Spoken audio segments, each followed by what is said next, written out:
नमस्कार दोस्तों, योगमय जीवन में आप सभी का स्वागत है। हम सभी ने अपने कोर्स में, किताबों में, इतिहास में ये पढ़ा है कि पहले तो हम आदिम युग में ही रहते थे और किस तरीके से रहते होंगे ये कल्पना करना असंभव नहीं है।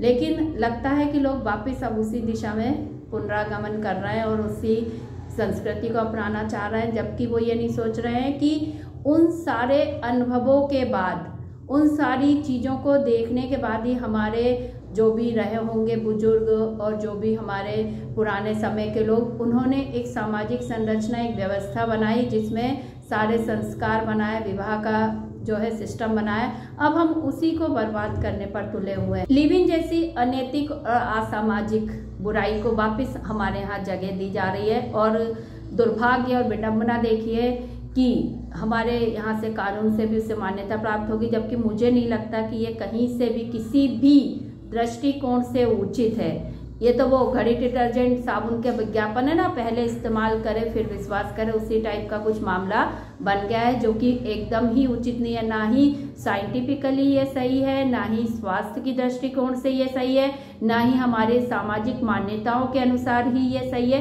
किसी भी दृष्टिकोण से ये सही नहीं है। केवल एक मनमानी स्वेच्छाचार है जिसमें व्यक्ति अपने जो है अनुकूल सब कुछ चाहता है और उसके लिए उसने ये व्यवस्था पश्चिम से आयातित कर ली और उसको अपना लिया है, जिसका विरोध करने की जगह लोगों ने भी उसको जो है अपनी सहमति, मूक सहमति दे दी है।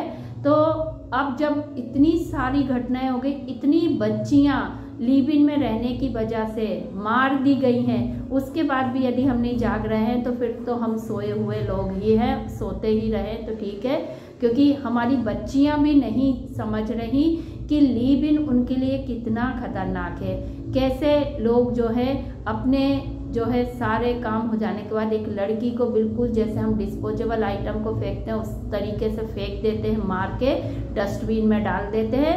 फिर भी ना तो लड़कियों में कोई फर्क पड़ रहा है, ना ही उनके माता पिता को ही कोई फर्क पड़ रहा है कि वो समझाए कि एक सही तरीके से। क्योंकि जो लेफ्ट होते हैं वो तो ये कहते हैं यार चाहे अरेंज मैरिज हो या कोई सी भी मैरिज हो, ये तो होना ही है, तो फिर क्या है। ऐसा नहीं है। आप देखेंगे लिव इन के बाद ही ये घटनाएं बहुत बहुत ज़्यादा बढ़ी हैं। तो मुझे तो जहाँ तक लगता है कि ये सही नहीं है और यदि आप अपने आप पर नियंत्रण नहीं रख पा रहे हैं, आपका अपनी इंद्रियों पे अपने आप पर संयम नहीं है, कंट्रोल नहीं है, तो उसका समाधान है योगमय जीवन। आप योगमय जीवन को अपनाएं, आपकी इंद्रियां, आपका अपना मन, आपके विचार सब आपके नियंत्रण में होंगे। फिर ऐसे कोई भी बुरे अनैतिक कार्य को आप कभी भी अपनी स्वीकृति नहीं देंगे। तो समाधान पे ही हमको बात करनी है। समस्याएं तो बहुत है लेकिन समाधान है उसका योग और योगमय जीवन। तो यदि आप इसे अपना लेते हो तो निश्चित ही आप सारी बुराइयों से बचे रहेंगे। तो सभी स्वस्थ रहे, मस्त रहे और अपना ध्यान रखें।